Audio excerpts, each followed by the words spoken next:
did the log job.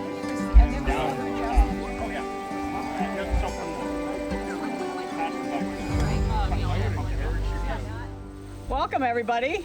This is a project a long time in coming for a number of you and for the Mount Holly Conservation Trust. I'm Brigid Sullivan, the current chairman of it, and a number of our past members are here and a number of past fish and wildlife people and forest parks and recreation people who've been part of this project forever. So, because this project has been going on forever. So we'll have some of them talk about it today. You are at what was a home site on a 346-acre parcel, and luckily, thankfully, for all the donors and all the community support and the foundations and state government and everybody else who helped us raise the funds to conserve this, we now have it conserved, and there will be people talking to you about the various aspects of it that have been important over the years in conserving it.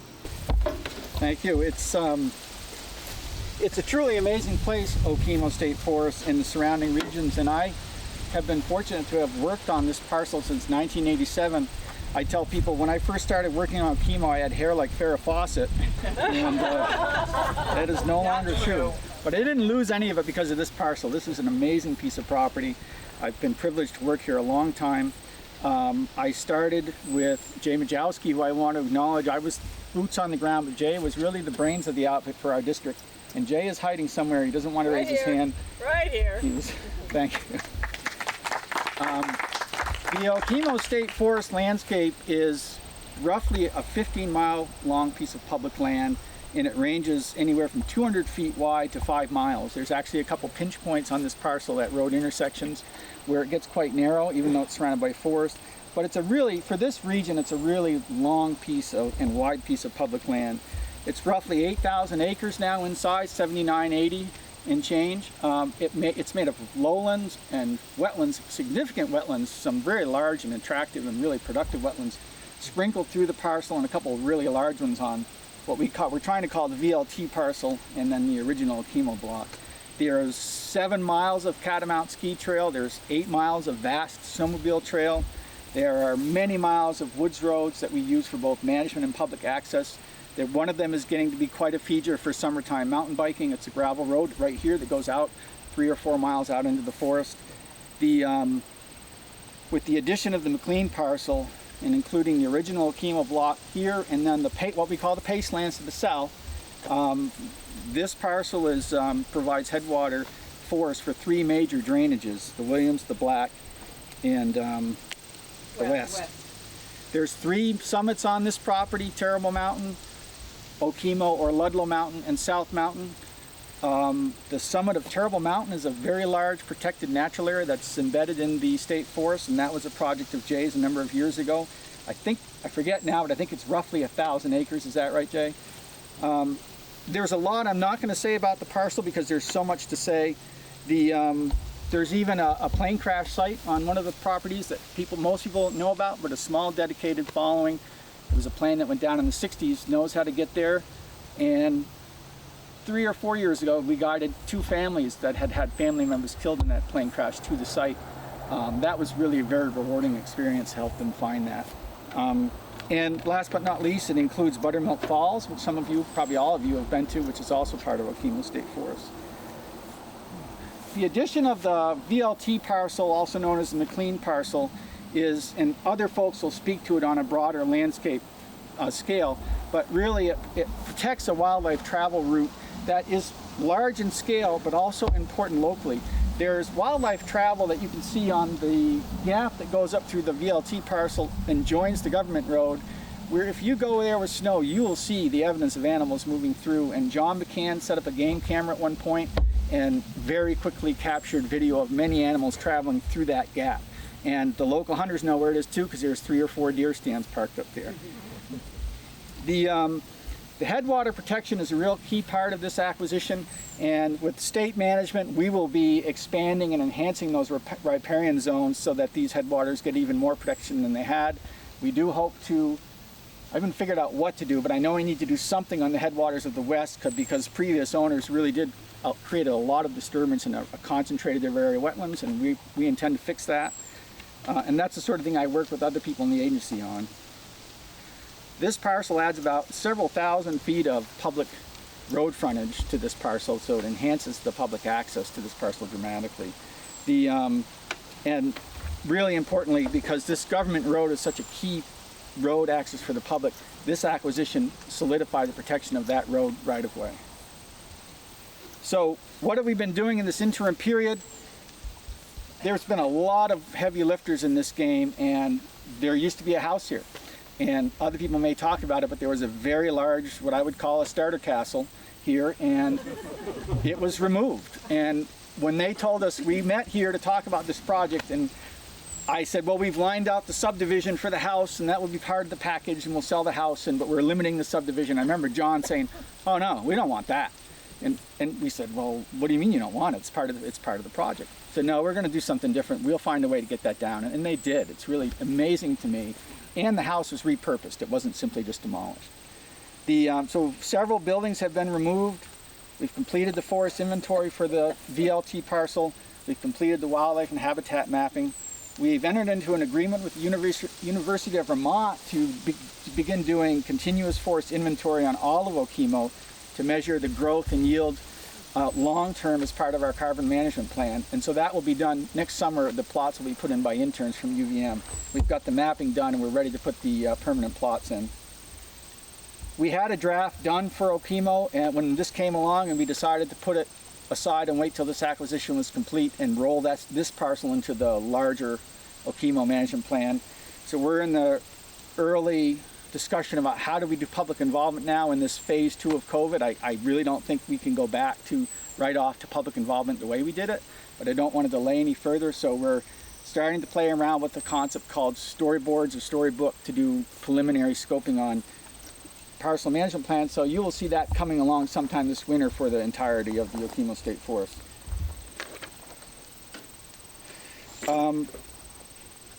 I think I'll try to be quick on this, but the broad goals that we've got in the planning for Okemo, and this is really simplified language and I don't cover everything, but we really intend to enhance the diversity and stability of the managed and the wildlands on Okemo. Okemo is probably 50-50 managed versus wildland, but we intend to take actions in both types of lands. Primarily in the wildlands is always an issue of controlling invasive plants. Invasive plant management is part of what we do.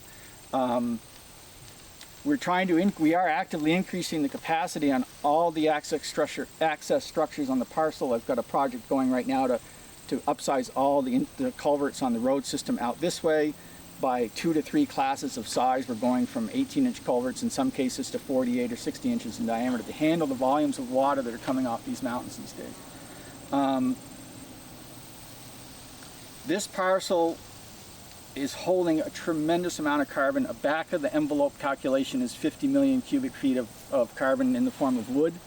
The annual growth is probably 500,000 cubic feet. As part of our management planning and our management activities, I would estimate we might harvest 20% of that a year. So this parcel will continue to accumulate large stores of carbon as we explore ways to do old forest management while still doing our young forest management in key areas. We have several really interesting historic sites, one of which we'll walk through. We've got plans to do interpretive panels for 2 or 3 of those, including the Hillville Station, the old Hillville water tank, and then the homestead down below that some of you will walk through this today. The other thing I wanted to mention about Okemo that I try to remind myself when I'm working here is that this land, 8,000 acres of land, does all these things that I just talked about and more. And it does them quietly. We go about our daily business and we interact with the parcel a little bit, but this forest just keeps chugging along and creating deep forests and wildlife habitat. And I really feel like it's important for us to respect that and respond with really carefully thought out use and management, and that's the direction we're headed. Thanks everybody for having me. As Brigid said, I'm Becca Washburn. I'm with the Forest Parks and Recreation Department. I'm here on behalf of Commissioner Snyder. He would have loved to have been here, but he was on parks tours today. He must have been wearing his parks hat. So I get to represent the land conservation side of things, which is just fine by me. he especially wanted me to make sure that I shared his congratulations for all the work that went into the success that you see and that you heard from Tim. This is really just an incredible project.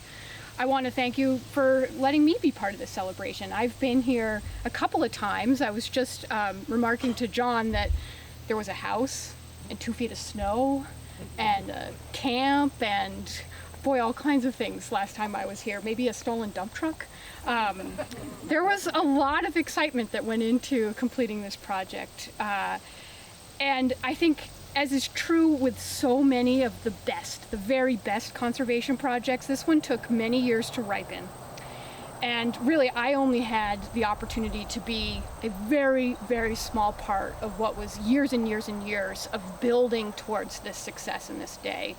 So there are a lot of people in the audience and elsewhere that we have to be thankful for being here today and celebrating this success.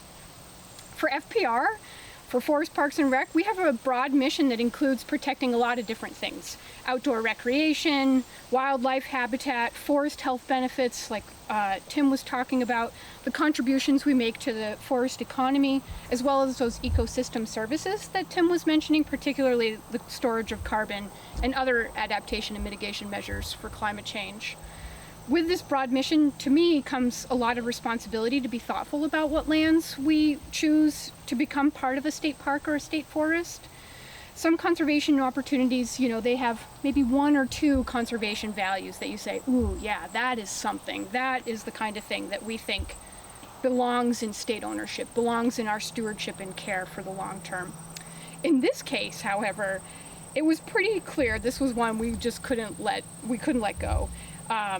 For me, it was one of the ones that it checked all the boxes. I think Tim went over what some of those conservation values were. And my favorite story to kind of capture that, Gannon Osborne, who couldn't be here today, is our land conservation program manager. He was elsewhere for a family issue, and he's relatively new to the department, relatively young man, and he was about a month on the job when we came here for the first time with members of Mount Holly Conservation Trust and Vermont Land Trust, and Tim was with us. And I remember Tim saying, this is really funny, he says, people are lucky to have a couple of true legacies in their career. And well, Gannon, this is going to be one of them for you. And here you are a month on the job. So that really just goes to show you really how special this project was. And I think with that, you might think, well, that must have been a real easy win. It was clearly a good conservation project. We were lining up funding for it. This must have been a dead ringer. We were just like all headed in the right direction, and we had this project taken care of. Well, I would think this project represented a lot of what it meant to permanently protect land. It had so many of the attributes that are really special, particularly for state ownership. But I think it was also a perfect representation of what it means to have strong and powerful partnerships, because we could not have done this without the partners that have been referenced today and that I am truly grateful for. Mount Holly Conservation Trust did some amazing things that a local, all-volunteer land trust. I worked for the Land Trust Alliance before I came to the department. I have a lot of experience with all-volunteer groups. This is one of the best. This is really, really amazing. To have undertaken what Mount Holly Conservation Trust did and to show up as the partner that they did, I think is really, truly amazing. One of the things that I think is most memorable is the fact that they came prepared to represent the community and to roll up their sleeves and not just say, VLT, state, help us get this done. We want to add this to Okemo. They're like, these are our ideas. This is what we're doing. Like Tim said, when the house came up for discussion, it was like, no, we're not accepting that. We're going for gold. And I think that's really impressive. I'm also, I think, in awe of the way that VLT showed up, particularly Joan. This was a project that had big risks for an organization that maybe didn't necessarily see themselves in the conservation outcome, but saw the importance of the project to the conservation world at large and to the local community. They didn't have to participate in this. They could have said, best of luck, Mount Holly. We're here for you if you need us. Best of luck, state. We know you've got some fundraising options, but no, they were amazing. Every hurdle that came along as we were running down the track, I really wanted to throw in an Olympics analogy there. Every hurdle, VLT was right there saying, we got this, we can do it, we're gonna get there. We're gonna get there together, we can make this work.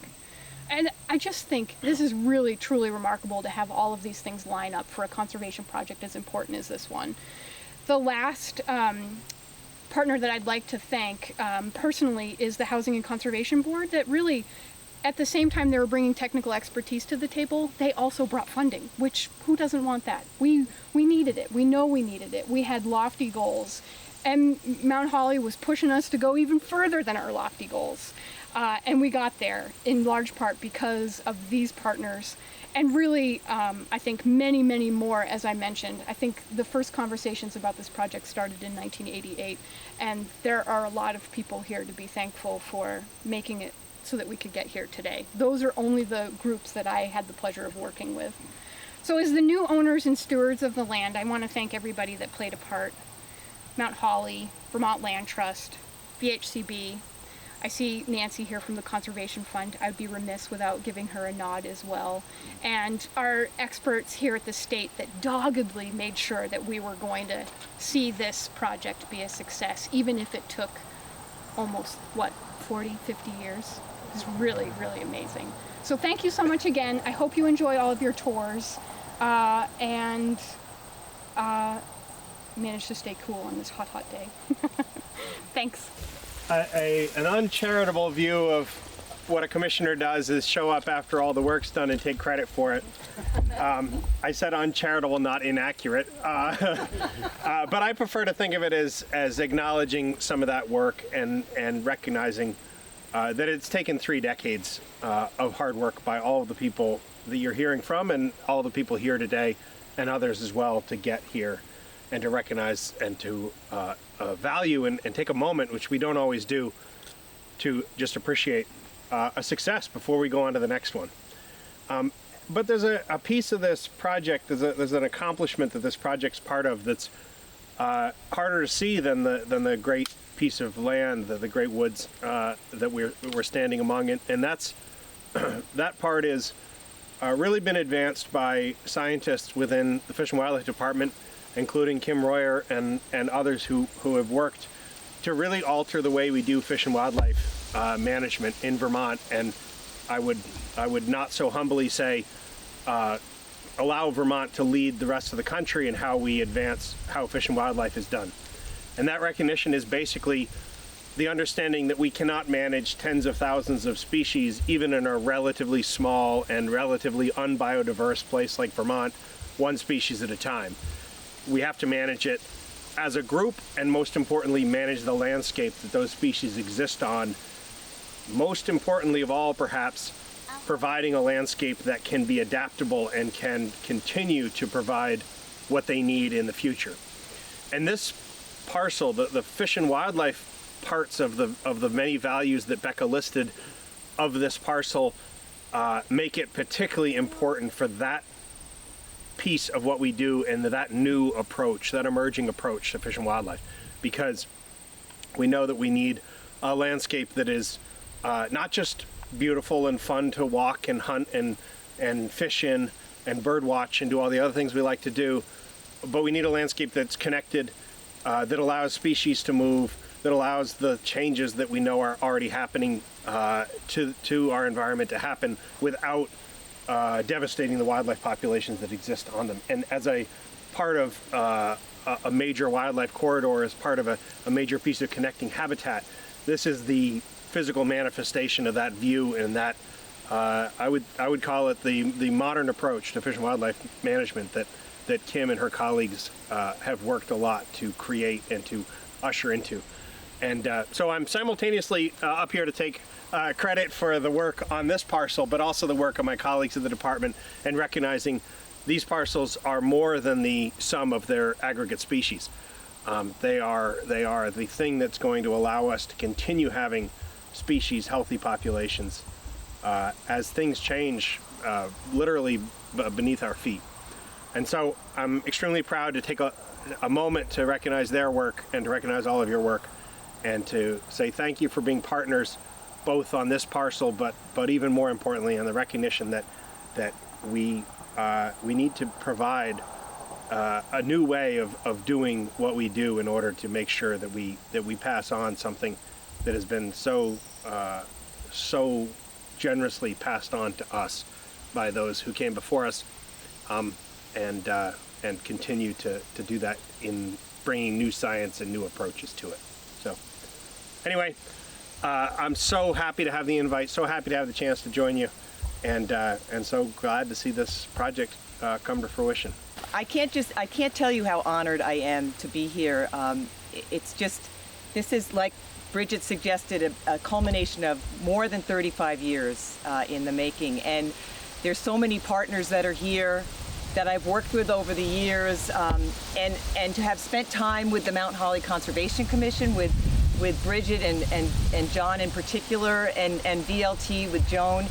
It's just been an incredible experience, and it's what makes my job worth doing, and it's why I'm probably still doing it after almost 40 years. So, but I wanted to just start by telling you, this actually started probably in 1985, Rill, with Parker's Gore, when Killington made a proposal to expand into a bear-scarred beach dam.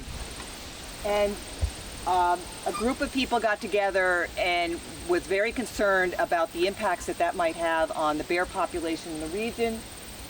And while that process was happening, people started to sort of take a bigger view of, well, how does this fit into the landscape? And we started to recognize that north of Route 4, there was a big Forest Service block. South of 155, another big Forest Service block.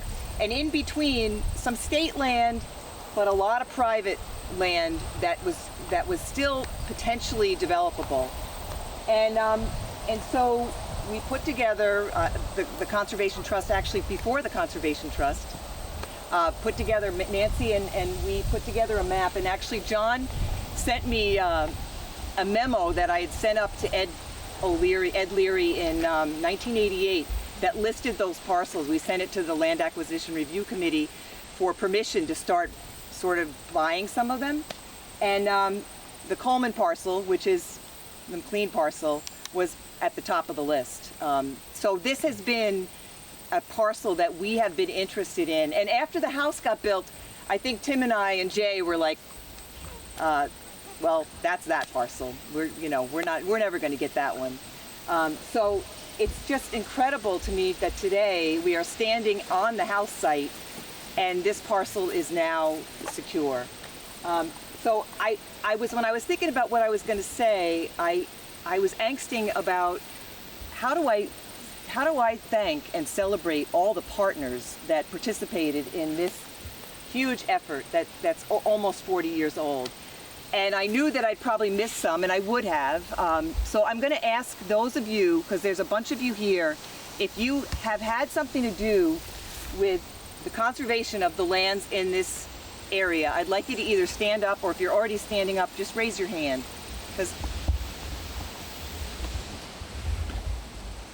there's more. Tim, Jay, I have to say, along with Tim and Jay, they've been really critical partners in this. But Andy, why don't you just mention who you're with? Because as you said, partners come and go, and you focus on an area, and then you don't see them for, I probably haven't seen you for 20 years. So why don't you just mention who you're with? I'm on the board of the Nineveh Foundation, which conserves about a little over 3,000 acres around Lake Nineveh and most of the shoreline of the lake. So they have actually worked on this area up in here, and were responsible for a lot of the conservation work that went on there.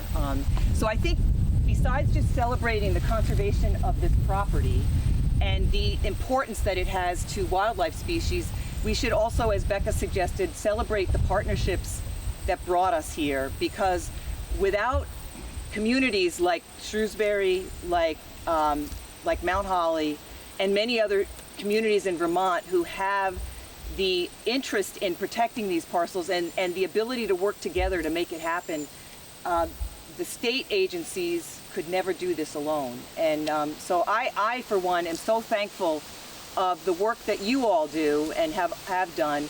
And I just want to say that, you know, that pink parcel right there is a legacy project, as Tim suggested, and it has statewide significance because it's connecting southern populations to northern populations, and it's just so heartwarming to me that we've been able to pull this off, and that Vermonters are able to do this and willing and capable of doing this. And I say, keep on keeping on, because we got more to do, guys. There's still more to do, but you're doing great work, so thank you. I think from my perspective, I was the Vermont Land Trust staff person kind of sort of in the region, and one of the things that I enjoyed doing throughout my career was working with local groups such as the Mount Holly Conservation Trust to help them achieve their goals, which oftentimes are goals of the community you live in. And I always enjoyed working on what I would call community projects.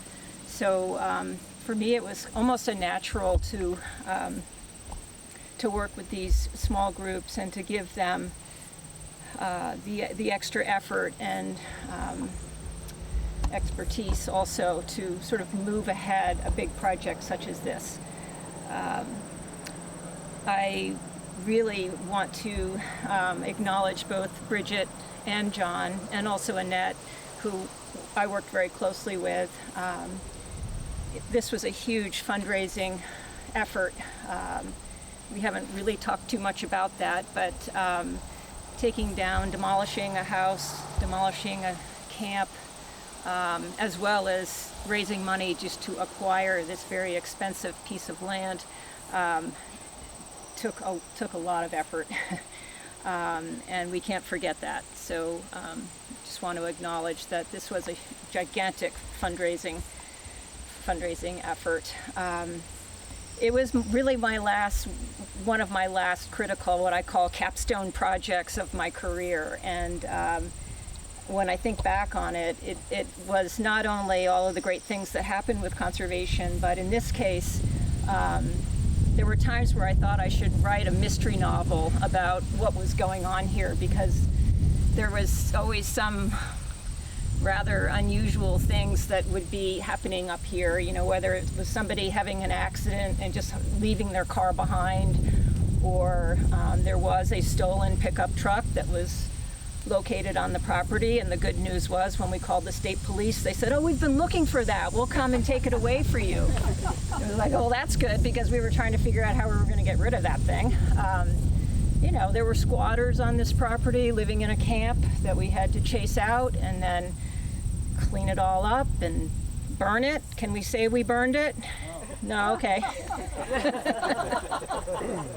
No burning. There were also, you know, there was a boundary trespass. You know, several months before closing, we find out that we can't close this until we resolve a trespass. And so it was almost as if you never knew what was going to happen, but there was going to be something that would come up that would offer up a challenge, all of which none of these things I had any experience doing. I mean, I can do land conservation, but all this other stuff was beyond me. And John was amazing in terms of just rolling up his sleeves and figuring out every problem that came our way. So anyway, it was a joy to work with all of you, and I feel good that I finished my career working on this project. So thank you very much. Don't go away. Don't go away. And since we never got to thank Joan when she retired, we have with us today a couple of Stephanie Stouffer prints on metal that say Bear Crossing and Moose Crossing. Stephanie is a local artist who donated these to us because they signify what you did. Fantastic. So, yeah. Thank you very much. Congratulations. That's great. Appreciate that. So everything that's been said encapsulate the conversations that started in 1984 with some people who are still here, with Kim and others of just what would be possible if there was a corridor protected. And all I have to say is that the work that I've done prior to being official or professional with an organization, we started the Shrewsbury Land Trust. That's where this kind of started to foment. And then I was hired by the Conservation Fund in 1994. But that was still, I was an individual with an entity that had agency, but the way we worked was only with partnerships. So if this project were going to have a theme song, it would be the Beatles with the help from our friends, right? And they're all here and more. And it is the culmination of everyone's vision, of everyone's hard work. And really, all I have to say is thank you. Thank you, thank you from the bottom of my heart. And that this was based on bears. That was where it all started, bear corridors. What are the largest carnivores? Where do they travel? They go along the Appalachian Trail.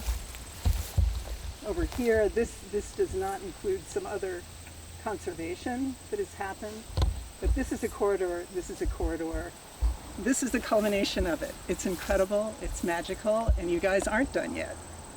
So keep on keeping on with the help of your friends, and thank you.